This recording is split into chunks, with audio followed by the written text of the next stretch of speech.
Boa noite, pessoal. Iniciando mais um estudo do Projeto Vida Consciente, do CEPA, por enquanto ainda distantes da nossa sede, ficando em casa ainda por conta das atuais circunstâncias. Esperamos que neste ano que já chega na sua reta final, que seja só por este ano, que no ano que vem a gente já consiga ir retomando, né? Porque a normalidade vai ser um pouquinho diferente. Vamos ver o que nos aguarda aí pela frente. Então, dando continuidade hoje ao, ao tema o psiquismo no nosso dia a dia, que é muito importante também, além dos conhecimentos, a gente trazer sempre com a gente essa compreensão do aqui e agora, do que eu estou fazendo no meu dia a dia, para o meu crescimento, para o meu bem-estar, para o bem-estar daqueles que vivem conosco. Então, rogamos amparo e proteção à espiritualidade que sempre nos acompanha, que possamos todos ter uma noite agradável de estudos.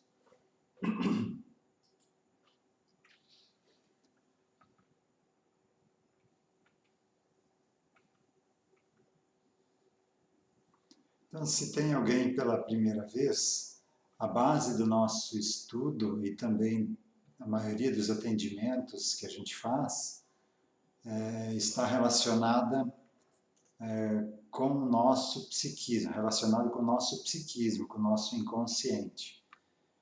Então, da nossa vida, a gente sabe muito pouco, que a gente tem acesso conscientemente. É uma pequena parte dessa existência. Então, de toda uma parte oculta a nós, por isso o nome inconsciente, mas não é inconsciente em si, esse inconsciente que vibra ativamente e intensamente e nos influencia com essas vibrações. Então, o entendimento do que é isso aqui, de como isso nos influencia, do que a gente pode fazer para melhorar o que está aí. Então, essa compreensão faz com que a gente mude a forma como a gente vem levando a vida, porque a gente compreende onde está envolvido, a gente começa a compreender as regras da vida, como a gente funciona, aí fica mais fácil a gente plantar vidas mais tranquilas. Então, esse inconsciente, que o Jung chamou de inconsciente coletivo, na realidade é um inconsciente coletivo da individualidade, de um espírito. Lógico, além desse também tem o inconsciente coletivo de uma comunidade, de todos os agrupamentos existe um inconsciente coletivo de uma nação, do planeta Terra, de uma religião, de torcida de um time de futebol. Mas aqui a gente trata desse inconsciente coletivo individual, que está mais diretamente ligado a cada um de nós e nos afeta muito mais intensamente, porque é parte de nós. Então, a grande dificuldade nossa é que grande parte desse inconsciente está numa vida mal resolvida. Não entendeu ainda, nem percebeu que aquela vida se encerrou, que não faz mais parte da realeza, que não deve mais ficar esperando um tapete vermelho para ficar passando, né? Outros que não entendem que acabou aquela vida de miséria, então ainda não conseguem viver plenamente, mesmo que tenham tudo em abundância hoje, ou pelo menos que não falte, mais como faltava lá no passado, ou que ainda está preso a um voto de pobreza, de castidade, feito com a divindade, uma religião, por exemplo. Então, tudo isso afeta o andar da nossa vida hoje. Além do psiquismo, a gente tem também a lei de causa e efeito, que também afeta o que a gente vive, né? E também ajuda a gente a compreender o que está vivendo, né? Para sair da situação de vitimismo, de injustiça, compreender que ninguém colhe aquilo que não semeou, é causa e efeito. E também a lei de sintonia vibratória. Tudo que eu penso, tudo que eu me ligo, eu vou atrair situações semelhantes. Por isso, a gente enfatiza sempre no agradecimento. Porque se eu crio o hábito de agradecer, eu vou estar atraindo situações para continuar agradecendo. Aquelas pessoas com hipocondríacas, né, sempre vivem falando de doença, com medo de ficar doente, e sempre estão doentes mesmo, porque estão atraindo essa vibração. Pessoas que reclamam ou ficam rezando para pagar dívida vão atrair mais dívidas, porque estão vibrando dívida. E o desejo é pagar dívida, então o universo manda o quê? Mais dívida. Se você quer curar doença, o que o universo manda? Doença. Porque você está pedindo para curar doença. Você não vai curar doença, senão as telas, né? Então, entendendo esses aspectos, fica mais fácil da gente começar a desconstruir hábitos, a se libertar de vícios, de culpas, de condicionamentos, de crenças equivocadas, de conceitos e preconceitos. Mudando isso, já muda significativamente a nossa qualidade de vida.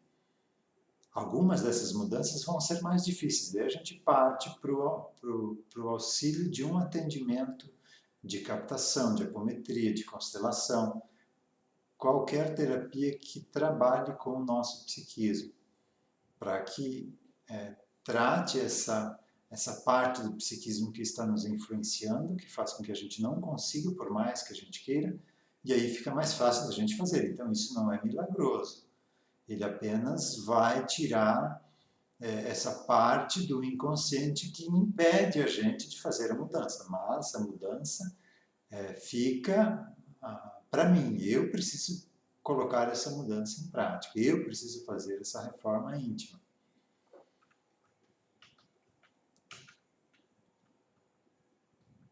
Então vamos lá. As influências do dia a dia. Na semana passada a gente falou da mudança de humor, perda de memória temporária, rompantes de fúria, agressividade e raiva, crise de ansiedade, mal-estar sem motivo. Então vamos agora para mudanças bruscas de comportamento. Geralmente quem tem essas mudanças não percebe. Quem percebe é quem está ali do lado. Um familiar ou uma pessoa que trabalha junto da pessoa. Então, essas mudanças bruscas geralmente são causadas, ou é mais fácil da gente perceber, com o uso de bebida alcoólica. Então, a pessoa tem um padrão de comportamento. Se ela ingerir bebida alcoólica, ela muda da água para o vinho. Interessante a analogia. Então, mas há uma mudança muito brusca no comportamento dela. Algumas para melhor, outras para pior. Umas se tornam agressivas, quebram tudo que tem em casa. Outras se tornam extremamente extrovertidas e ficam ricos e poderosos e fazem planos e prometem coisas que depois, no dia seguinte, não sabem que não vão dar conta de cumprir o que prometeram, né? Então, essas mudanças bruscas, quando ocorrem, dificilmente não há uma influência de psiquismo, ou nosso ou de um parente. Também pode ser de um espírito desencarnado que está ali do lado, cobrando alguma coisa. Mas a maioria dos casos que a gente atende tem ligação com o inconsciente da pessoa. Essas mudanças bruscas também, um exemplo é a DDI, o distúrbio dissociativo de identidade, a antiga SPM, Síndrome da Personalidade Múltipla.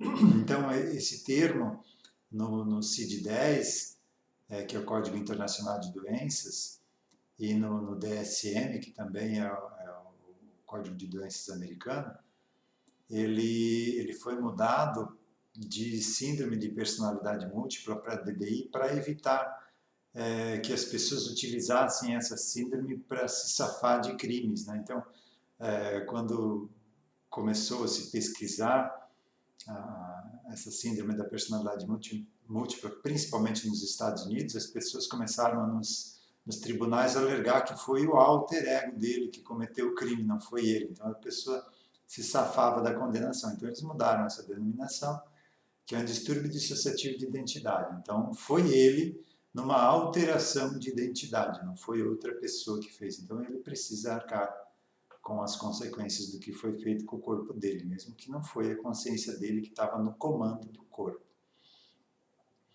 Então, no caso do distúrbio dissociativo de identidade, isso é uma patologia.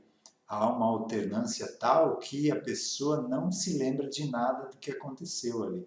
Ela sai de cena e outra personalidade, outra parte do inconsciente, ou até mesmo outro espírito, que é mais raro, assume o controle do corpo.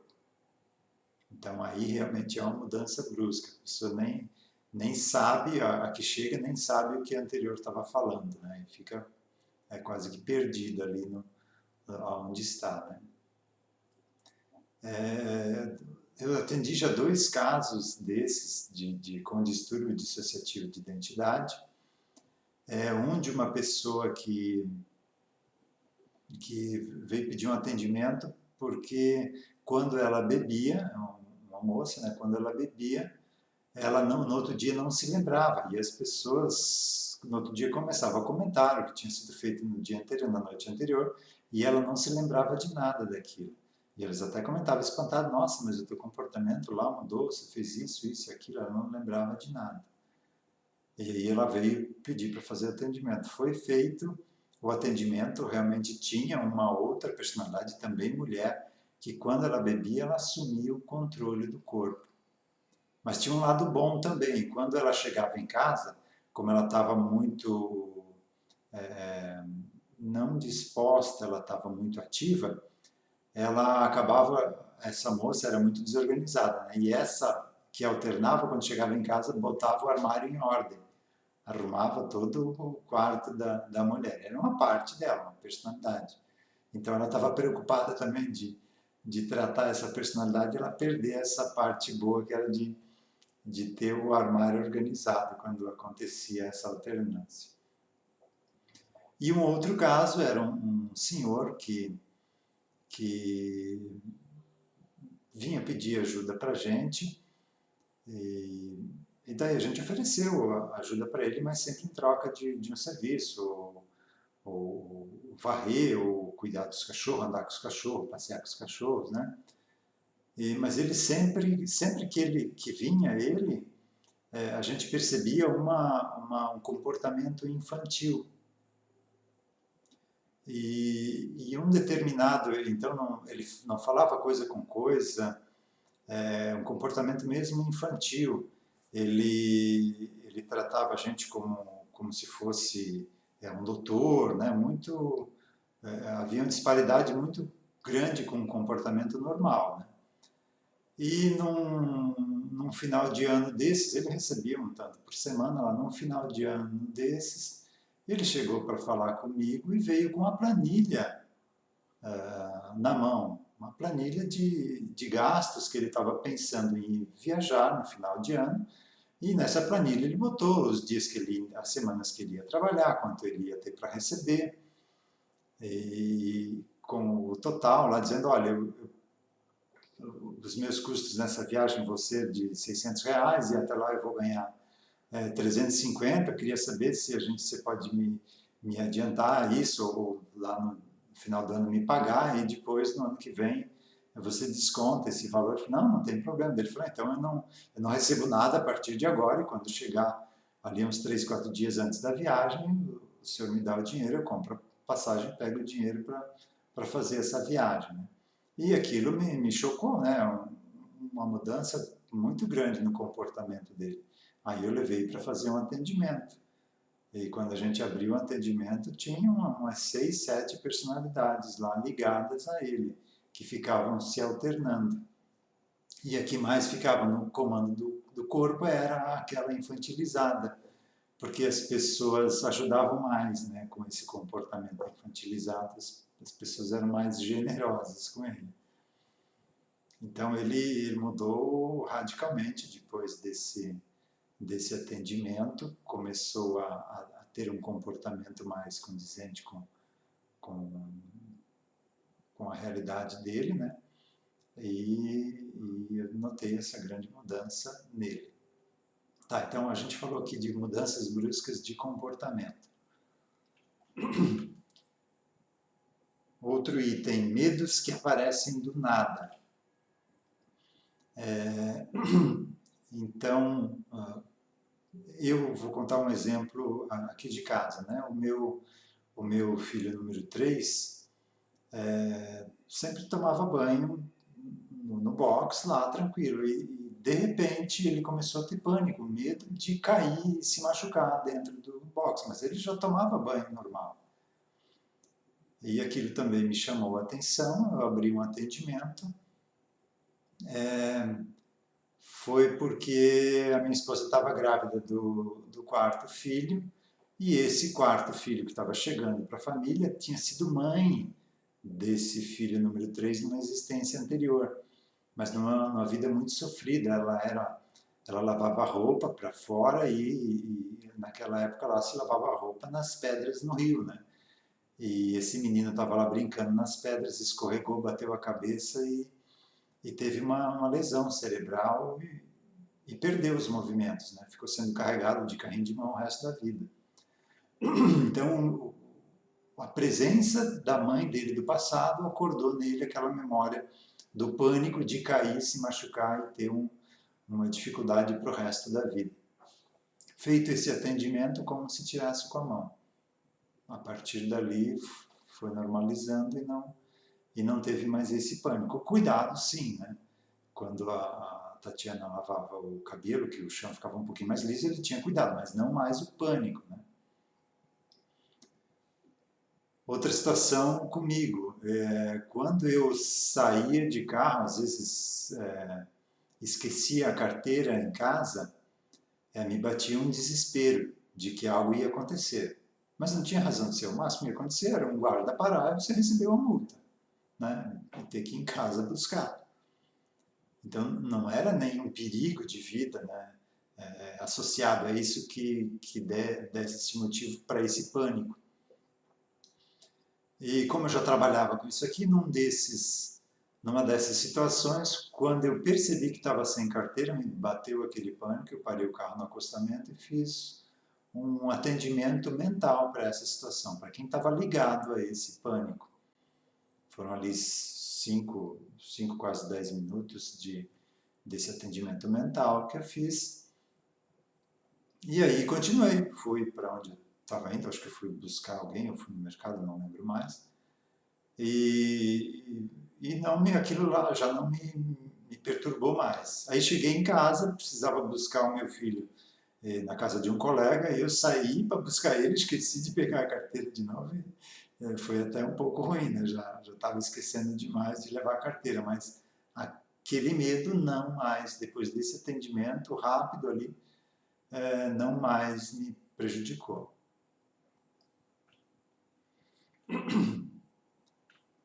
Comportamentos irracionais em grupo.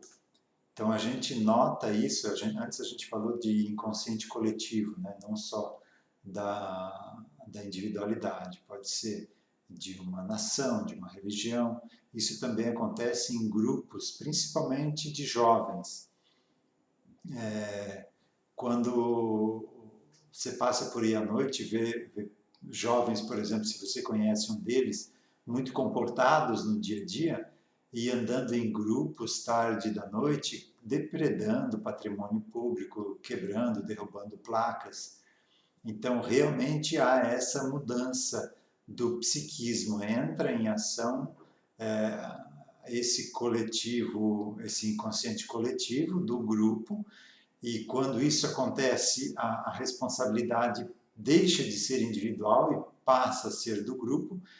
Nessas situações, geralmente os jovens fazem coisas que não fariam normalmente, sozinhos, e daí começam muitos vícios, muitas dificuldades que os jovens começam a plantar nessas situações. Então, o conhecimento de que isso existe, eu alertei muito o Bruno, que agora já está com meu filho número 1, né, que está com 20 anos agora, e eu creio que esses alertas ajudou ele, ou ele já tinha isso com ele, né, mas Eu falei muito com ele dessa situação e realmente, aparentemente, ajudou.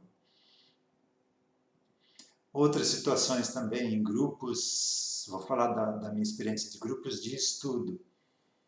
Quando eu comecei a frequentar o CEPA, percebendo esse aspecto, eu fui participar de um grupo e me senti muito mal depois de participar, mas um assunto muito, não pelo assunto, muito interessante, conhecimento muito bom que estava tendo naquele grupo de estudo e comecei a me sentir muito mal. Energeticamente me senti mal. E fui abrir um atendimento, tinha uma dificuldade com uma das pessoas do grupo. Feito esse atendimento, passou, não tive mais aquele mal-estar. A partir dali, cada grupo de estudo que abria, eu estava no meio. Estava lá junto já para tratar o que tinha de dificuldade. Aproveitava essa convivência em grupo para tratar dessas situações que eu ia percebendo em mim. E eu percebo como estou na direção lá do CEPA, então os assuntos geralmente chegam em mim, como ainda as pessoas pecam nesse ponto. Elas não compreendem isso e num grupo de estudo chegam a ter comportamentos irracionais, mesmo numa casa espírita. Esquecem do mandamento de amar ao próximo como a si mesmo. E amar não é você ser amiguinho e convidar para confraternizar, não. Amar é benevolência para com todos, isso está lá na doutrina espírita, essa definição. Lá está como caridade, mas São Paulo, tentando nos fazer entender o que era o amor, igualou amor com caridade. Então, o que seria um amor no entendimento, por exemplo, de Jesus? Essa foi a pergunta lá do Livro dos Espíritos. E a resposta baseou em 3 pontos. Né? Primeiro, benevolência para com todos, indulgência para com as imperfeições alheias e perdão das ofensas. Isso é amar. Então, as pessoas, mesmo numa casa espírita, que estudam isso, não esquecem desse ponto fundamental. Esquecem que cada ser é um universo em si mesmo, que essas diferenças existem, não é errado ser diferente. Cada pessoa funciona de um jeito, participa de um jeito, reage de um jeito, é o jeito da pessoa. Então, ao invés de aproveitar essa oportunidade da diferença para tratar os aspectos no autoconhecimento, acabam, às vezes, até desestabilizando a harmonia de um grupo. Né?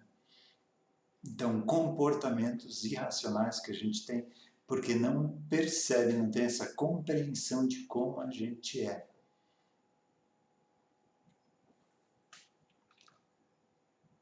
Irritação espontânea. Então, uma irritação espontânea com atitudes normais dos outros. Então, não tem motivo para você ter essa irritação. Mas uma pessoa faz determinada coisa e outra pessoa faz a mesma coisa, você se irrita com aquela pessoa. E a gente não se toca. Que outra pessoa falou a mesma palavra para a gente e aquilo para a gente foi tranquilo. E aquela pessoa falou aquela palavra e a gente se irritou com aquilo. Então, isso é autoconhecimento, é se auto-observar. As reações que a gente tem perante as pessoas, perante as situações diferentes. Então, essa auto-observação é que permite a gente, se conhecendo, tratar cada um desses aspectos. Então, a vida traz essas situações para a gente tratar isso. E a gente fica achando que é azarado, que está no lugar errado, que nada dá certo, porque você não se conhece. Quando a gente começa a conhecer as regras da vida, tudo fica mais tranquilo. Mesmo o mundo lá fora não mudando, se eu mudar a forma com que eu observo o mundo pode se transformar do inferno para um céu. E o mundo lá fora não mudou. Foi apenas eu que estou percebendo o mundo de outra forma.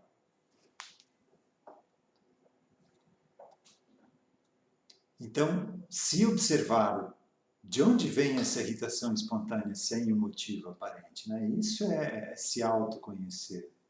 e ir tratando cada uma dessas situações. Assim fica mais fácil da gente levar a vida, mesmo com todo esse noticiário triste, porque realmente a situação da transição planetária está aflorando tudo que é de ruim da gente.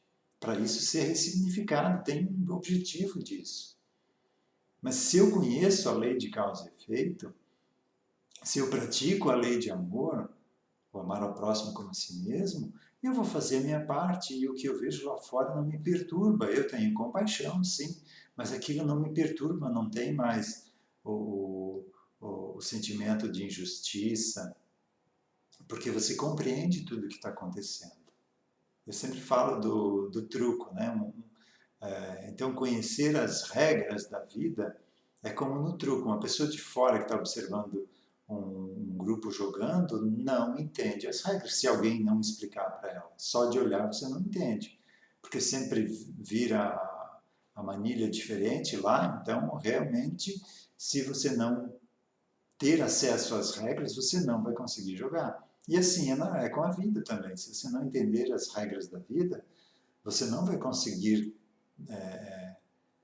conduzir a tua vida de uma forma mais tranquila. Diferenças do psiquismo masculino e feminino. Então, isso está mais ligado a relacionamento familiar. Né? Então, se eu compreendo que o psiquismo feminino funciona diferente do psiquismo masculino, eu já vou evitar um monte de dificuldades lá em casa. Então, se a mulher compreende que o homem não é multitarefa como ela, ou vamos tirar aqui o termo homem, né, que o psiquismo masculino não é multitarefa, porque tem pessoas num corpo de mulher que tem um psiquismo masculino, tem pessoas num corpo de homem que tem um psiquismo feminino. Então, aqui a gente está falando do psiquismo, da estrutura psíquica. Então, se eu compreendo isso e quero algo do marido, por exemplo, você já sabe como ele funciona. Se ele está assistindo futebol, corrida ou lendo um livro, não adianta você falar com ele, que ele até pode responder, mas ele não vai captar aquilo. Então você tem que chamar a atenção dele, pedir para ele olhar nos teus olhos, falar para ele o que você quer falar e pedir para ele repetir. Aí você tem 50% de chance de que ele tenha compreendido. Então o homem funciona diferente, é só você saber disso e agir de acordo com esse conhecimento. A mulher também, a mulher funciona diferente no seu psiquismo. Para ela, os detalhes são importantes. Então, coisas que você não nota, ou a rotina diária acaba fazendo com que você esqueça, acaba magoando. Eu, outro dia, fui almoçar na casa de conhecidos num casal, né, e o almoço estava impecável, mas o arroz ficou um pouquinho papa. E a única coisa que o homem falou foi que o arroz estava papa. Ele esqueceu de elogiar todas as outras coisas que ficaram com preparo 100%. Então estava uma delícia todo o almoço, o arroz nem ficou ruim, só a consistência não estava de acordo com o que ele queria. Então a gente esquece de agradecer e só vai dar valor a isso lá no final, quando perder a pessoa, né? Então a gente vai se acomodando muito e esquece que o outro é um pedacinho de Deus que está ali do teu lado para te ajudar nessa caminhada. E ele é diferente de você, é sim. E esse é o divertido do aprendizado. Senão não teria graça se todo mundo fosse igual.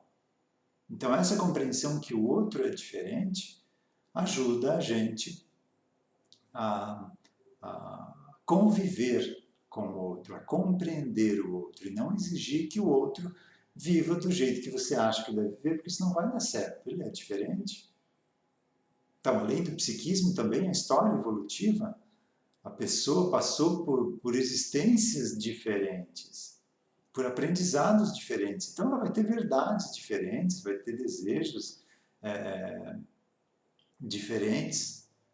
Então, não dá de a gente querer que o outro seja do jeito que a gente quer. Ele é do jeito que é. Então, compreendendo isso, você se liberta de várias dificuldades e começa a respeitar mais e começar a botar em prática aquele mandamento lá do amar ao próximo como a si mesmo. Porque você se vê no outro. Um aspecto teu que você talvez não gosta, você percebe, ele fica ressaltado no outro. Tudo isso é autoconhecimento, aprender com as diferenças. Encerrou o nosso tempo de hoje, então a gente dá continuidade nos 2 últimos tópicos, ou se aparecer e se eu lembrar de mais algum, eu incluo aqui. Então espero que tenha auxiliado para que a gente comece aos pouquinhos a ir mudando a forma como a gente vem vivendo a vida. Nós somos imortais, somos seres em constante aprendizado, nós temos uma eternidade inteira pela frente para viver e está nas nossas mãos essa eternidade ser mais agradável ou não. Agora a gente sabe disso, até então, como a gente não sabia, a gente vinha empurrando com a barriga e vivendo a revelia, colhendo frutos que nem sabia que tinha plantado, por isso ficava reclamando, né? Então, que a gente consiga se conhecer melhor, se conhecendo melhor, a gente conhece melhor o outro e os outros também, e começa a começar a botar em prática essa regra primária, né, que é o amar ao próximo como a si mesmo, ou seja, ter boa vontade para com todos, ser indulgente, não julgar e perdoar.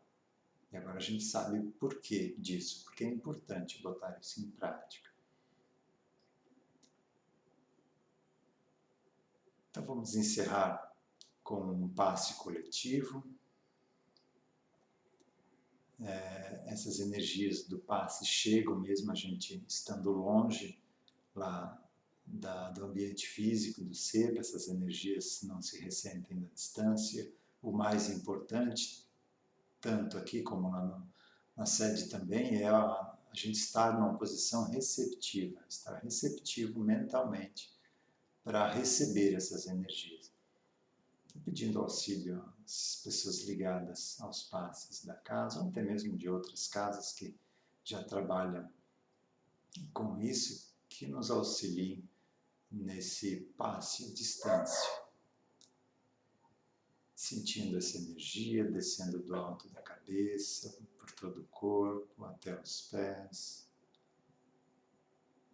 drenando tensões, preocupações, energias densas, estagnadas, deixando em cada célula o que ela precisa para o seu funcionamento saudável, ativando nosso sistema de defesa, nos sentindo mais leves, gratos por tudo que temos, ampliando essa energia para toda a nossa residência, para o nosso ambiente de trabalho, as pessoas que convivem conosco,